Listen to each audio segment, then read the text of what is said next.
This is Andy Gutierrez from StarWars.com, and you are listening to Coffee with Kenobi with Dan Z. This is the podcast you're looking for. I've been waiting for Celebration all year long. Are you ready to celebrate? Hey, Chicago, what do you say? Back to that same old place, sweet home, Chicago.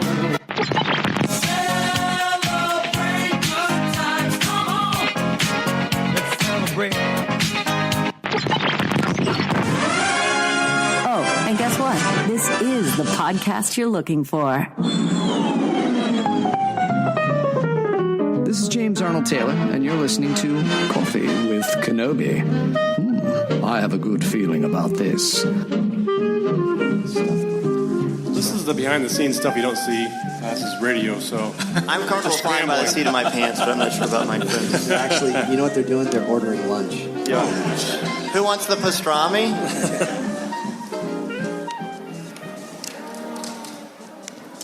All right, I'm going to say it. I'm going to get it out of the way.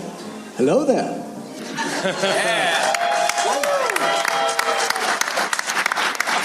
All right, let's get started, everybody. Hello and welcome to the podcast stage. We are Coffee with Kenobi. Yes. All right, you know these yahoos up here, but who you really know and who I came to see is we have some incredible special guests. We have some Star Wars royalty here with us, literally and figuratively. James Arnold Taylor and Catherine Tabor. What a pleasure. Okay, so the first thing, it's great to actually have... Oh, wait, Tom, you have a line. Do it, Tom. Yes. James Arnold Taylor. Yes. Obi-Wan Kenobi. Yes. We want to know, since you are on Coffee with Kenobi, how does Obi-Wan like his coffee? Well, a bit British, I suppose. Little touch of cream, little honey. Yes. And, all right. That temperature just before it burns your tongue, and you go, oh, just underneath that, so it stays throughout the entire podcast, nice and warm. Very good. I love that. Very All right. So yesterday, I'm sure you've seen James. Of course, they're both signing autographs and taking pictures. I happened to be by the Star Wars show, and I saw you come out. Oh, really? And oh my gosh, this guy, I mean, we know what an incredible electric personality he is, but you were commanding that crowd. No, really? I hope not in a bad way. No, in a wonderful way. It was electric. Tell me about that experience. You're running out there, and you've just got this love from these Star Wars fans. Well, first off, it's just wonderful to see everybody. You know, I missed last celebration, and the ones before that I hosted. So it's always kind of strange to not be on that hosting side of things. So I love it. And when I got there, they've got these big doors that open, and they're explaining it to me. I'm like, I know. And they're like, no. I was like, no, I know. And I'm not trying to be like a guy, like, yeah, I know. But it was like, I get it. I'm fine. Please, don't worry about it. I'll have fun. And it's just great to be a part of it all. Because we did Star Wars weekends. Anybody go to Star Wars weekends? For so many years, and that was a wonderful celebration of all things Star Wars. I wish they'd bring it back. Let's say a prayer they do, huh? Disney, come on, bring it back. We'll use the Jedi mind trick. So getting back and being on a stage with everybody and talking Star Wars is second nature to me, so I love it. So this is my first celebration. Oh my Anyone goodness. else first celebration? Wow. So what I would like to know is, what does celebration mean to you? Ooh, Catherine? You know, I think for me it means family, and I have just the fondest memories. It's really cool that it's been 10 years for Clone Wars and we just celebrated the anniversary, because I remember, and I actually have video footage still of just us getting to the hotel for our first celebration together, all of us walking down the hallways lost. And it's amazing. So it's like the greatest family reunion ever, and then our extended family here that's so happy, to be here as well. So it's warm and wonderful. Yeah, it's not except just, it's cold outside. Yes, it's not just for cheap applause. We really mean it, honestly, sincerely. We've both been blessed to work in so many wonderful franchises throughout our careers, but Star Wars fans I say it all the time, but you are the most wonderful people, and I feel we're just Star Wars fans as well. We're the lucky people that ended up getting the call to come in and actually play with them for a while. But come on, it's the greatest franchise on the planet, and it's because of everybody here. And I think George has always known that the fans help make it spectacular, and that's why it's still the best convention to be at. And speaking of that convention, obviously we got some big news on Friday, the Rise of Skywalker. The trailer came out, the panel was available, and it was kind of a brand new thing. So it's always, I feel like this is a celebration of new things. Clone Wars is coming back, Mandalorian's coming out, so we've heard all these things. But for that trailer to come out, that's a bookend, kind of, is what they're kind of calling it. So that's similar to what maybe Clone Wars, you guys have felt the bookend feeling. How does that compare for you guys? Gosh. It's sad, isn't it? It's a little bittersweet because the whole Skywalker thing, like this being the last Skywalker story, I don't know how I feel about it. It doesn't sit well, really. It doesn't. Come on, Skywalker forever, please. And Clone Wars, 12 episodes. They've announced the series, the streaming service now, right? And it's going to be like $6.99 or something. Yes, that's not bad for Clone Wars. $6.99, we're sale price. No, it's good, but it is a little, like I say, it's a little bittersweet because I don't know. The best part, though, Kat and I did not get to see the trailer. Were any of you in the room with the trailer, the big thing? A few of you, yeah. Wow. See, doesn't that tell you something? Like, out of this gigantic room of people, there was like 5 of you that saw it. That's kind of amazing. So we watched it on Greg. It was Greg Grunberg's phone. Yep. Afterwards. The effect was still there, but it wasn't as big. So it's like afterwards, I saw Ian because, he's just wandering about. The Emperor's just wandering around in the green room. Not a good sign. Going, is there coffee? And you're like, yes, it's right over there, Emperor. It's strange. So seeing him afterwards was great, but he gave me a button. No. And it's make the galaxy great again? Yep. And it's got a little picture of him on it. Wow. And I felt a little funny taking it and wearing it, but no. I feel really funny taking it and wearing it. You probably should. Yeah. It will be the death of me. No, so, it has been a wild time. I don't know. I see these trailers and I love teaser trailers. Don't you love teaser trailers? I wish they'd just do teaser trailers and then not do any more until the movie comes out. I agree. Yeah. Tells too much of the story. Right? Back when I was a child, you see, they used to do this quite a bit. They didn't give away the whole movie. How many times you watch a movie and they show like parts from the ending of the movie in the trailer and you go, that's from the end, I bet. I hate that when they do that. So I loved this one. And did anybody see that comparison of North by Northwest with those shots? Yes. Wasn't that awesome?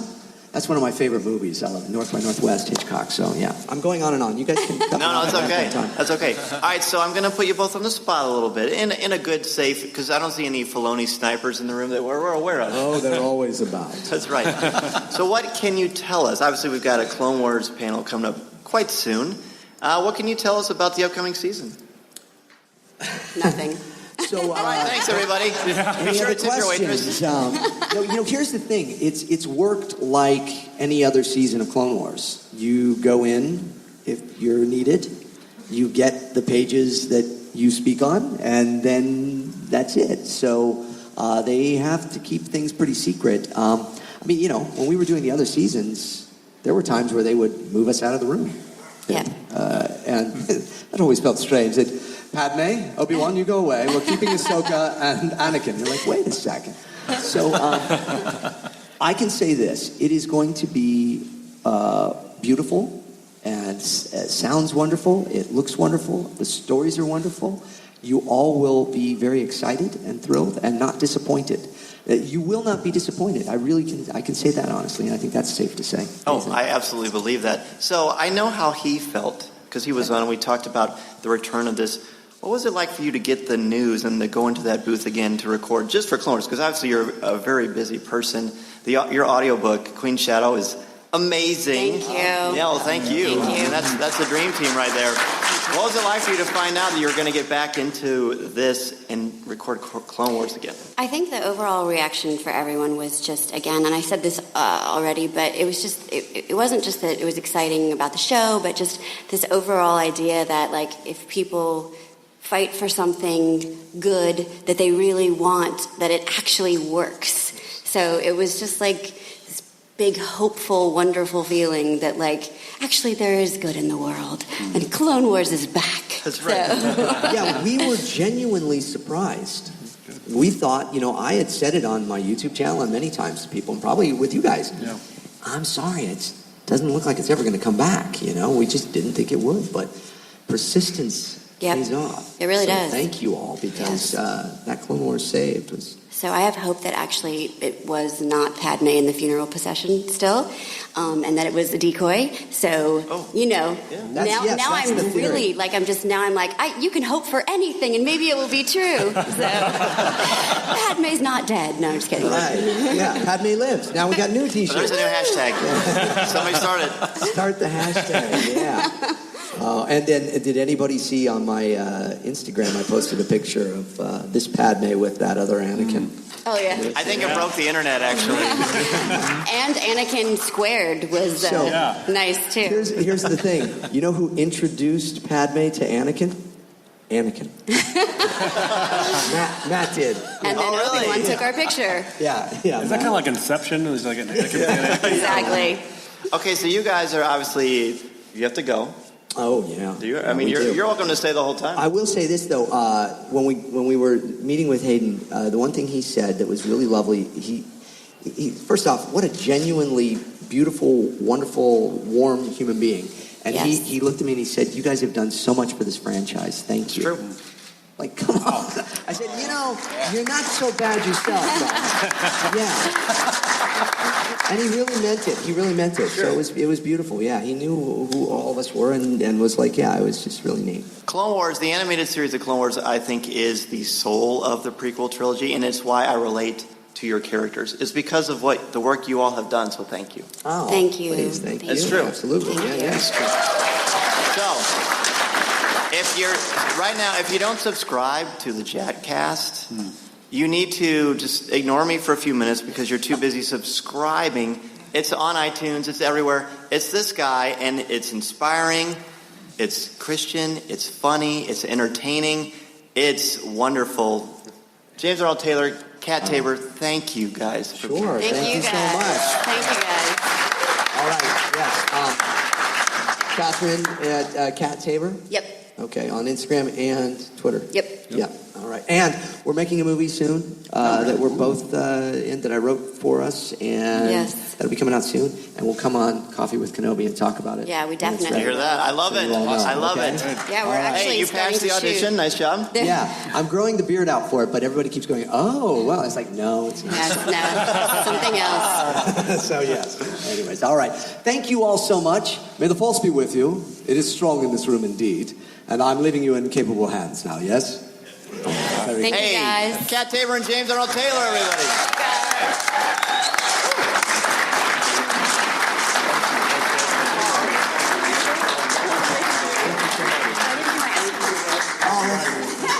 Say that for them. You can use it. Okay. Thank we'll see you soon. Okay. Thank you. Thanks again. Thank you, guys. Hey, let's hear for them again.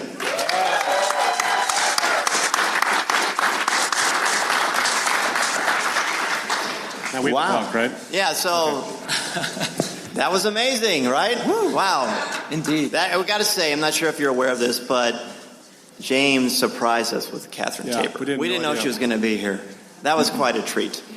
All right, speaking of treats, I'm with my two buddies up here. Have you ever heard of Coffee with Kenobi? Yeah, good.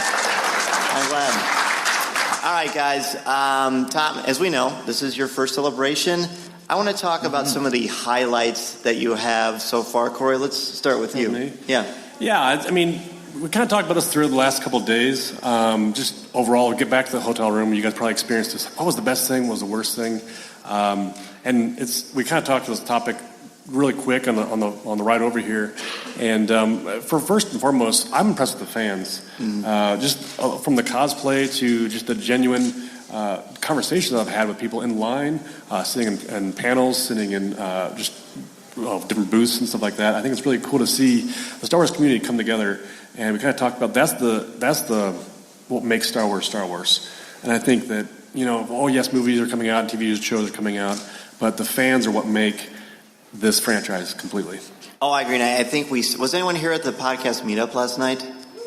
Yeah, I think we saw that in action. What about you? What are some highlights? Yeah, well, I'm going to build off of that one because it is definitely the fans for me. It was the part of the con that, as being a first-time person coming to Star Wars Celebration, that I wasn't expecting.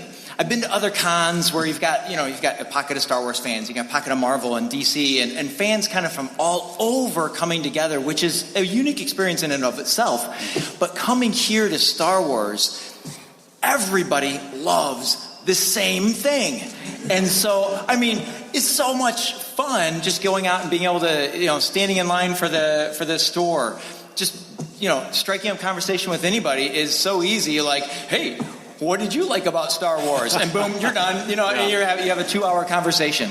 And that's my first highlight of Star Wars Celebration. I love it. Let's see. We'll go. Obviously the Episode 9 trailer. Did you know there was a trailer already? Yeah. What did everyone think of the title? Just kind of shout out. Like it. What everyone said was blah, blah, blah. That's what you heard. Everyone. I haven't really heard anything negative about it. The experience in that room was incredible because you're waiting and then you're meeting everyone, and then they say, "You want to see a trailer?" And they show it, and the lights dim, and you see that beautiful cinematography, and you see this Daisy Ridley. The spotlight is on her. That incredible stunt work, which they kind of alluded to earlier on in the panel. I actually saw an interview with JJ later, and the interviewee had asked him, hey, are there going to be new force powers? And he goes, you're talking about the power of jump? She's always been able to jump. But obviously they're going to take it to another level. And then the lights come on, everyone's clapping, and you see Ian McDiarmid come out and, roll it again. And unbelievable. And that was it was an electric moment, goosebump inducing. That was a definite highlight for me. And at the end of our little recording session here, we're going to get a chance for you to come up and give your thoughts on this or anything Star Wars related. So start thinking about what you're going to say. You're going to be on the mic. Yeah. All right. Next one. Yeah, so next, I'm going to build off that too. I think the reason people come to Celebration was for those announcements. A lot of big stuff coming out. Obviously the trailer was big. Episode 9, we only knew it for that much. And then we got a title, which to me, a title is what kind of the snippet or the 2-second version of seeing something right away. So the Rise of Skywalker has so many implications, I think, that you can think about. We talked about a little shortly here, but they never had a name and a title before like that, and so that brings so much more depth to it, I think. But that for me is like a huge highlight. I like the way of naming things and how they come up with names and things like that. Sure. And just the different procedures of basically going through round discussions about this, and I think it alluded to the fact that they didn't know up until that panel. They had some workings of different titles, and that was like, okay, we're going to go with this one. Let's get on the stage. And it was kind of like it was basically talked about. Only certain people knew about it, and it was still cool. I think that they keep the secret so safe. I have a feeling that it was until the very, very last moment that they actually decided on the title, just based on sort of the things that I heard.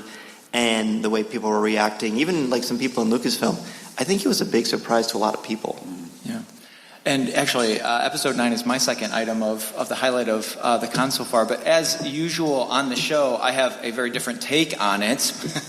And that is, it's more the group experience for me. Obviously, I love the trailer and all of that. But it was more that the way Corey and I saw it was so different than the way Dan saw it, which is so different than probably most of us saw it. We all have our own unique stories of how we experienced that, even though we were all here at the same place. And I have just thoroughly enjoyed talking about that experience. And then I was like, so what did you think of the trailer? Because to me, it was all about the experience of how to get it, which, again, is why we come to this. So number 2 is the experience of that trailer as a whole group. Well, let's just give one more and we'll jump into our topic because I want to hear what everybody thinks too. I think one thing that if you haven't done it yet, you need to try to make it a priority to go to the ILM X Labs Vader Immortal experience. Has anyone done that yet? Isn't it incredible? Come on down here real quick. I want to hear what you think. Good deal. Yeah, I mean, basically, it's the virtual reality experience, and you put it on. It's completely immersive, naturally, and it's kind of intimidating. Hey, what's your name? Jacob. Jacob? Hey, Jacob's on Coffee with Kenobi, everybody. Yeah. How do you like public speaking? My first real experience. All right, good. Well, hey, tell us about the experience with Vader. It's just it's all completely immersive. I mean, when you're using the Oculus Quest, there's no wires or cords hanging around. So you can spin around and look around. Everything's behind you and in front of you, and you're swinging that lightsaber around, blocking the bolts, fighting another droid with a lightsaber, and it's fun. It's really fun. Play VR, I love it. Oh, good. Hey, thank you. Thanks so much. Yeah, awesome. Yeah, there's the story. I'm not sure how much you're familiar with, but the story's in canon. And if you've ever done the Secrets of the Void, Secrets of the Empire, the Void from the virtual reality experience they have at Disney World and Disneyland and in Glendale, it's a little bit time-wise after that. I mean, they're building something pretty powerful, and of course they wouldn't tell us what that was. But it's an amazing experience. I definitely think you want to check out. Two quick things. Real quick, we just got out the Mandalorian panel, which I thought was incredible. That was big news. Everybody see that? Yeah. And that team of creatives have done such a good job of keeping things on their own terms, but also giving us enough to be like, oh my gosh, I'm so excited for this. And they showed us some clips and talked about the production value and the actors were all there. So it's so cool to see them live and then talk about it and get excited about it too. I think their energy is so absorbable. Yeah. Palpable? Palpable. Yeah. Palpable. That's good. Okay. That's good.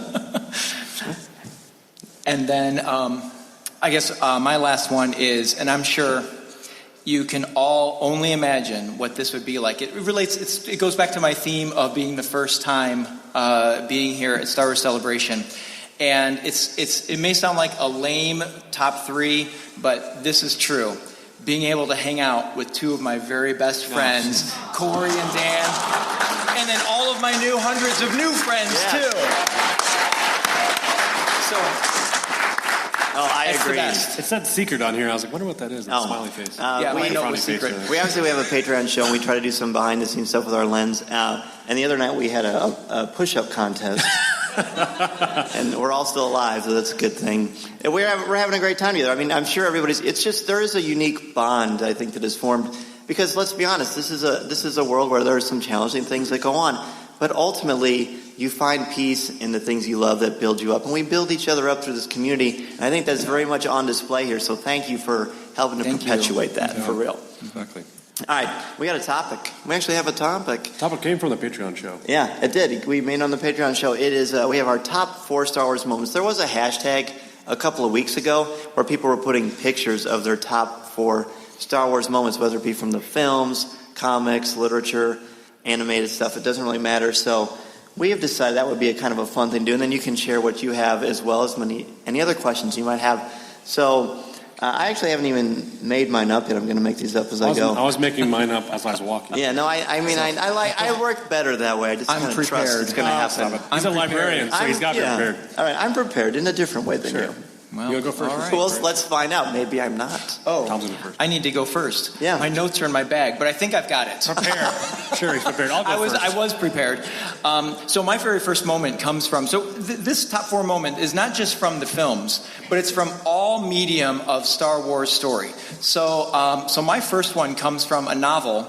And I remember when I first got this novel, everyone was like, why are you reading that novel? Because it's a novelization of a movie. And I'm like, yeah. And they're like, aren't you just going to see the movie? And I was pleasantly surprised when I started reading this book. And then I saw the movie, and it was The Phantom Menace by Terry Brooks. Because the first huge section of the book does not even appear in the movie. Oh, yeah. And so my top moment, and this has been one of my top moments since the minute I read the words on the page. And it was, if you've read the book, who's read the Phantom Menace by Terry Brooks? Okay, so if you have not, it's definitely worth a try, or at least the first part. Go to the library and check it out and read the first section of the book. Because Watto sends Anakin out into the desert to trade some junk parts and bring some back. Well, on his trip back, it's getting evening. They need to get back because the Tusken Raiders will be coming out and it'll be very dangerous. Well, Anakin and his droid parade, I suppose, encounter a wounded Tusken Raider. And he chooses and decides to stay the night and care for this Tusken Raider and make sure that he does not perish in the night. He wakes up in the morning, and there's a lot of other details that goes in there. I'm just trying to make it short here. But he wakes up in the morning, and the clan is there. And they're about to execute Anakin, and the Tusken Raider that he saved stops them. And they go about their way and leave Anakin and his droids, and they go back. And it's such a powerful moment. And even at that time, before we knew the full story, I just felt like, this shows so much. When Luke says, there is goodness in my Father and I can feel it, I felt it in that moment. And that is one of my top 4. That's a great start. Good start. Wow. Makes episode 2 even more tragic, really. Mm-hmm. Interesting. Yeah, so mine, and I don't know, I try to think of all the different types of media I've done. I've kind of piecemealed some things together along the ways, and I think I try to do the best I can, but sometimes you can't read everything, basically. So I kind of went with my childhood memories. It feels like that's you kind of get these out of, I guess, of sort of what makes Star Wars for you. So you kind of pull these moments out. For me, it was Return of the Jedi when Luke enters Jabba the Hutt's palace, and he's like, we know he's like crushed and broken at the end of the Empire. He's got his hand taken off. He's at his lowest. He's found his dad is like a killer of the universe, and that kills somebody. That's depression. No, its sure. lowest form. And then you see him come back. He's just like, he's hooded, and he's walking through the hallway and like he's choking guards, and he's just like, okay, this guy's bad now. And as a kid watching those, like I just was like, your hero is bad, and that was the moment I was like, I don't know if I like this, And then he gets into like the negotiations with Jabba, and we see that mind tricks don't work, and he's like, okay, kind of back to heroic Luke, and obviously we see he comes through and saving his friends, but I think that alone is just like a cool scene to walk through and see him progress as a character. Right. Oh, that's great too. I remember. I mean, how could you not remember that first moment? I remember when I saw Return of the Jedi for the first time. It was the first day, and every time a new character was introduced, everyone clapped. And I remember thinking that was special. I remember I was like 6 or 7 years old. I remember thinking that's a big deal. Mm-hmm. My top one is from Star Wars Rebels. It is from. It's the episode where Ahsoka comes back, A World Between Worlds. That was an incredible one. When I watched that, there's that sequence where she appears, and Ezra pulls her out of reality, and that expands your mind to think about they are layering Star Wars now in a very different way. It's not linear. I mean, I don't know if it's ever really been linear because we've got the in media res where the story starts in the middle and it goes back to the beginning. But the fact that Dave Filoni went to that direction brought out one of the most beloved characters in the Star Wars franchise, and then creates this possibility that multiple things can happen at once. I did a piece for it on StarWars.com, and it was the hardest thing I've ever written for StarWars.com because it was just so incredibly important in what it meant. And I also have to be careful not to say, that you're endorsing time travel or all this kind of stuff. One of the first things I ever did for StarWars.com, I wrote something about Rey and Kylo and their duel in The Force Awakens, and Pablo Hidalgo, someone asked him a question about something with Rey, and so he said, I don't know, you should ask Dan Zero, read his article. And I got a ton of negative attention because Pablo was throwing stuff my way because he likes to mess with me. It was pretty funny. But that's the thing, you have to be careful what you write about. But ultimately, if you just stick true to what you believe and don't try to say, no, this is it, this is canon, we get to decide that. But you do get to analyze it and look at it, and that episode, I think, was a very, very powerful example of what Star Wars can do in storytelling. Because if you can take a franchise that's over 40 years old and you can surprise someone with it, I think that's pretty wonderful. I think that's why we're here. My number 2 links right to that, and that is that moment in Rebels. By the way, I'm so prepared that my 4 are ranked in time order. Oh, chronological order. Look at you. Just going to say. Is in Rebels when Ezra pulls Ahsoka into that time-space to save her from the battle with Vader. I chose that just very quickly because that sort of changed everything. as far as how the Force can work, and made us realize that there's a lot more to this than what we've always understood. So I chose that as my number 2. Nice. And I'll build off of that too, because my next one's Rebels, and I think that's kind of the theme. So for me, if we started the podcast, we had like a lot of things coming up. Rebels was the next biggest thing coming out of Lucasfilm and Disney, and we kind of take that by storm and got to interview a lot of those folks. So Rebels is always kind of close to my heart. But it was a sacrifice that Kanan had in Rebels. Oh, wow. His death scene, if you will. But that was a sacrifice. He was sacrificing his friends, his loved ones. And that, to me, Rebels has always been interesting enough because that, to me, is a family. They're a family rolling around with rebels, basically. Mm-hmm. And, one of them took his life to save the others. And that's the ultimate cost. We see that all through Star Wars, I think, too. That's just repetitiveness. But also in the sense of, this is a family losing a member versus, a father or son. And that's that family element coming to one another's aid. So it's very powerful. No, that's a great one, too. The one for me, I used to say this was my favorite moment in Star Wars until something I'm going to say later. but the sequence in The Empire Strikes Back when Luke is arrived at Cloud City and he finds his way into the carbonite freezing chamber, and there's this beautiful silhouette of Darth Vader, and he says, "The Force is with you, young Skywalker, but you are not a Jedi yet." And Luke walks up there, and there's just the way it's lit is just there's just these two images of these people in this hulking monster or terror, and this boy that is suddenly becoming a man, and he's facing his father. He doesn't know it yet. I think that's a powerful metaphor, and it looks so beautiful the way. I mean, that's a piece of art right there. Yeah. Mm-hmm. This happens on the show so much that now mine's going to come right off of that. Really? In fact, almost takes place immediately in that scene. And I thought this one was super obvious and cliche. But you know what? To me, it is a super important moment. And I will never forget sitting in the theater as a 10-year-old when this moment happened, because me and all of my friends, whoa! And it changed our conversation for the next 3 years. And that is when Luke is hanging onto that, whatever that thing is, over the chasm. And Darth Vader, you know what I'm going to say? Darth Vader says, "Luke, I am your father." And it just changed so much for us as 10-year-olds and 11-year-olds and 12-year-olds in the theater at that moment. And I'll never forget the gasp in the theater at that time and how much that just had such an impact on us. And we took bets and we talked for the next 3 years about, is he really, is he not? I had one friend that said, "No, I'm pretty sure it's Boba Fett." But so it was a lot of fun, but such an important piece of the story. My next one, I don't know if it riffs off you, but it still has that element of connectivity, and it's more recent from The Last Jedi. Oh, really? It's the throne room scene with Rey and Ben, and them. Yeah, good call. Because again, you talk about imagery. That imagery was perfect when when they stop and kind of they get this connection. Snoke has just been killed, and hey, the throne room guards are coming at them. They're like, "What are we gonna do?" And they go back to back. It's almost like a slow motion sweep, and that's just you get chilled. I'm getting chilled right now. Look at that. And it's just you're like, yes, this is awesome. Yes. So cool. I mean, what we learned later on is oh, not so awesome.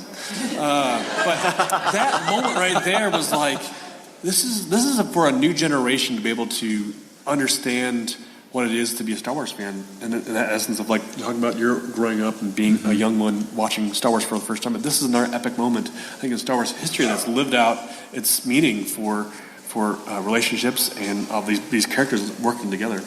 You know what? I love it. I love it when Corey says something about something that's visual, because he is so awesome visually with our logos and the podcast station logo. And so anytime that he says something is visually stunning, I'm going to go back and take another look at it. Right. Amen to that. So that's a great scene. I appreciate that. Thank you. My next one is also from The Last Jedi, and it is, does anyone know what I'm going to say? The whole film. Well, I do love the whole film. No, it's the sequence at the end when Luke faces. When Luke faces the first. When he faces the First Order, he shows up and he looks a little bit younger, and then he kisses, Carrie Fisher on the forehead, and then he walks out there and they play that incredible score by John Williams, which kind of drives the action, and then you just see him in front of everybody There's just, another goosebump moment. Maybe it's cold in here. It's just so electric. When I saw that for the first time, I clapped and I cheered like Michael Jordan had just dropped 50 against the Knicks. Sorry, Knicks fans. He did it a lot. It is just incredible, the power. I've been waiting for that moment for a very long time. But then also to add to that, and I'm going to piggyback this in the same one as well, when he duels Kylo, of course, I'm sure you know this, he doesn't take one offensive move. The Jedi uses the Force for knowledge and defense, never attack. In the end of Return of the Jedi, Luke throws away his lightsaber. In this, he doesn't use his lightsaber. He uses his presence, his will, what he believes to be the right thing to do. And he wins. He defeats Kylo Ren. And I think, sometimes people were disappointed that Luke didn't come back as some Conan the Barbarian, Deadpool type. But that's not who Luke Skywalker is. That's been the precedent since 1983 in Return of the Jedi. And to see it manifest like that is a thing of beauty. I'm sorry. I'm wrapped up in the scene of that because that is a great moment. It's one of my honorable mentions if we're going to do those. Okay. Because I've got quite a list of honorable mentions here. How do you do that? Like, how do you do this? When we said four moments, I'm like, are you kidding me? No. I know we only have 45 minutes, but Okay, my number 4 comes from a novel. I started with a novel, went TV show, went film, and now I'm back to a novel. And so this one is in the novel Bloodline. And in this, Leia is wrapped up into this election to choose a head senator of the Senate, which she was very much against because that sounded too much like something she had heard a lot about that had failed in the past. And so she eventually decides to run.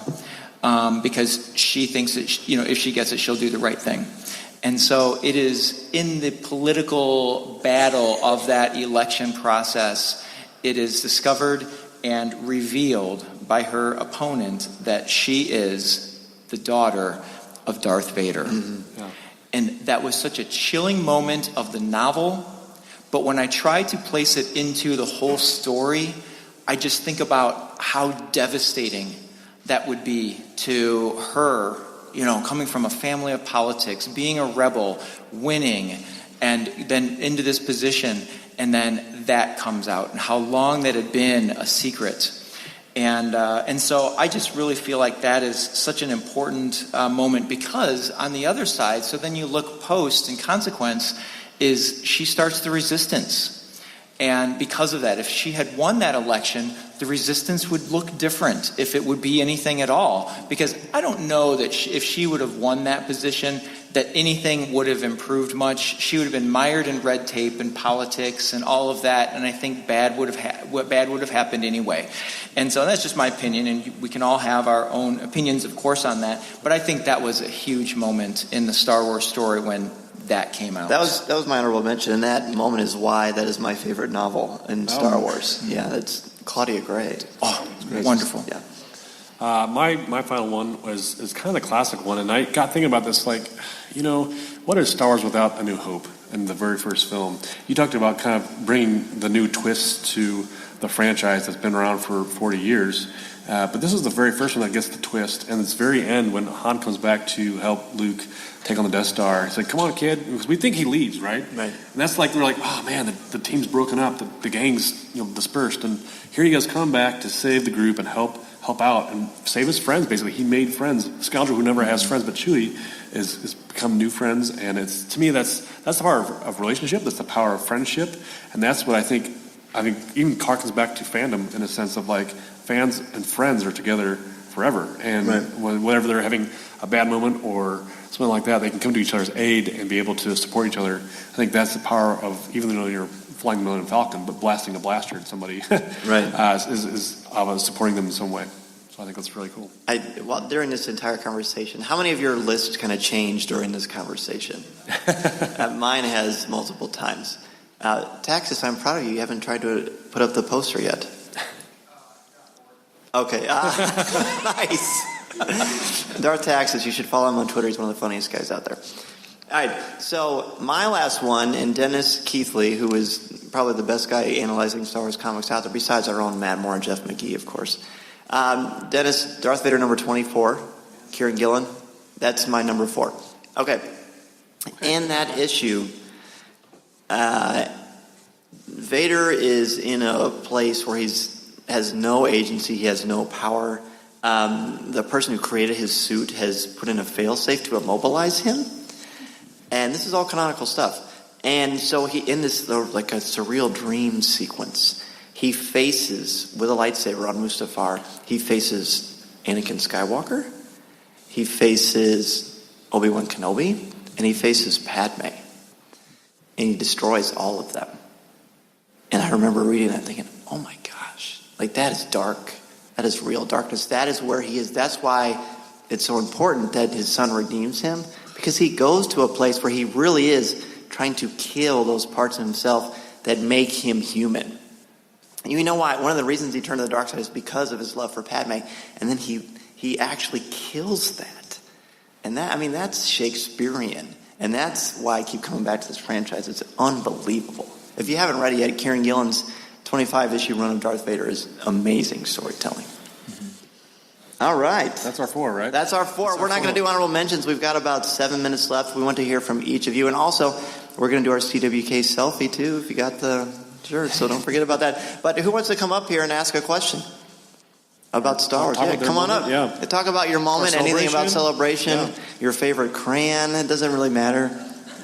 If you come up and ask a question, I'll give you a sticker. Oh, who likes swag? Yeah, everybody at Star Wars Celebration likes swag. There you go, man. Oh, thank you. Hi, my name's Alex. Hi, everybody. How are you? Hi. I just want to say first, thank you so much for creating this podcast. And it truly is one of my highlights of the week whenever listening to you guys. Thank you very much. Thanks so much. I appreciate that. Thank you. And it helped me get through my work day, so thanks. And I just have a quick question here. Now that the Skywalker saga is wrapping up, it opens the floor up to Rian Johnson and the producers of Game of Thrones. Yes. What do you think they're going to be bringing to the table in the next couple of years? Sure. Real quick, can you show everybody your phone case? Oh. How about that? Yeah. Somebody can top that with a tattoo. There you go. That's crazy. Ooh, next to my chopper tattoo. There you go. Yeah. I think we saw that with The Mandalorian today. There's going to be a bit of a tonal shift. Star Wars is still going to be a family thing, but families are diverse, and they're all ages and shapes and sizes and colors. And I think we're not going to see R-rated Star Wars. I really don't think that's going to happen. I think we're going to see some PG-13 intense stuff. But I think that we're still going to have, it still has to feel authentic Star Wars. Now, it's taken on different tones throughout the years, but ultimately at its core, there should be an element of fun and fantasy and hope, and I think we're going to see that. But it might be harder to get to that place. Gotcha. Yeah, I think it's definitely going to be a shift, right? So we're used to seeing Skywalker films come out, and if that's the case, then the next breed is kind of open for whatever's open. I mean, I think what Star Wars has done a good job of is taking those smaller characters, weaving them into the plot, and letting them have their own, stand on themselves. Like, so might as well just take somebody from the prequels and see where they're at, and just like seeing where everything can kind of shift. I think they're going to hopefully rise up either smaller characters or brand new characters along the way. I think that's where they're headed. They're trying to even build the franchise even longer, even bigger. See, that's for the comics and for the books. Mm-hmm. So I think hopefully it's something that's brand new. And I talked about this yesterday too. Is like I feel like everything that comes out always does come back to that link to, that Skywalker saga because of the way it permeates through the universe. It always affects everybody so much to some degree. So it's always going to come back to that. Right. But I think for some reason, Sorry. That's cool. If you do it again, we can look. Oh, thank you. Sorry. We're talking. I had to take an opportunity.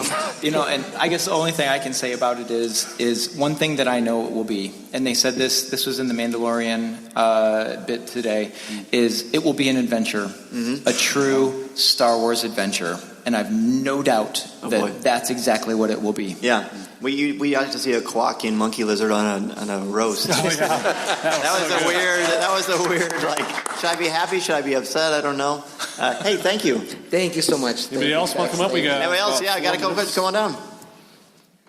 You'll be next. You guys can line up if you want to. Yeah, a little line. Fine. Come on up. Hello. Hi. My name's Claire. Hi, Claire. This is not related to the back of my shirt where I demand an Obi-Wan series with Ewan McGregor. Yes, my ladies back there.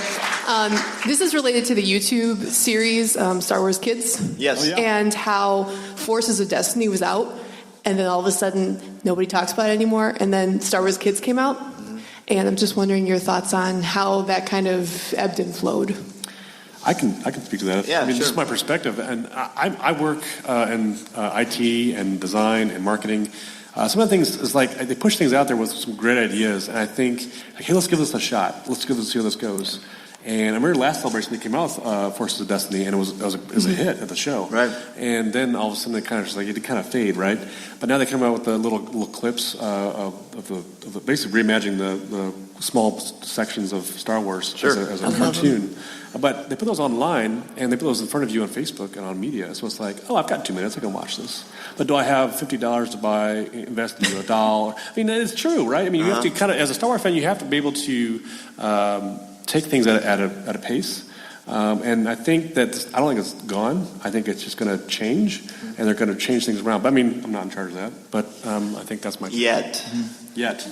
Oh, please. No, I was just going to reflect exactly what Corey said. I think it was exactly what I said. I think it's they often. No, I think a lot of it is also unfortunately driven by marketing, don't you? I mean, and we're also such a society that we remember what's in our immediate, 2-week window, but then everything kind of dissipates. Because I think Force of Destiny is great, and it's the first series that I really introduced our 5-year-old to. By the way, our oldest is right there. It's Peyton Johnson. He's going to be big. Yeah, super cool. I really think that's a big part of that. I think what we learned this weekend, too, is the fact that nothing can die. That's true. And so... Yeah, that's right? true. That's true. Or nothing's gone forever. I think that's what the official words were. That, so there's always a possibility for it to come back. So, okay. Yeah, Thank you. All right, so we've got like 30 seconds left, and I want to be very respectful of the next group that's going to come in. But we've got a line over here, and I have a microphone, as it turns out. So we're going to edit this in such a way that you're still going to be on the show. Okay, so if you want to ask us a question, please do. In the meantime, you may follow us on Facebook, on Twitter, on Instagram. Our Instagram is, we want to build that one up a little bit more. Our Twitter's doing great, so keep that coming. You can subscribe to CWK Pour Over, which is our Patreon show. We want to thank you so very much for being here. You make Coffee with Kenobi possible. Thank you so much. Have a great celebration. Thank you.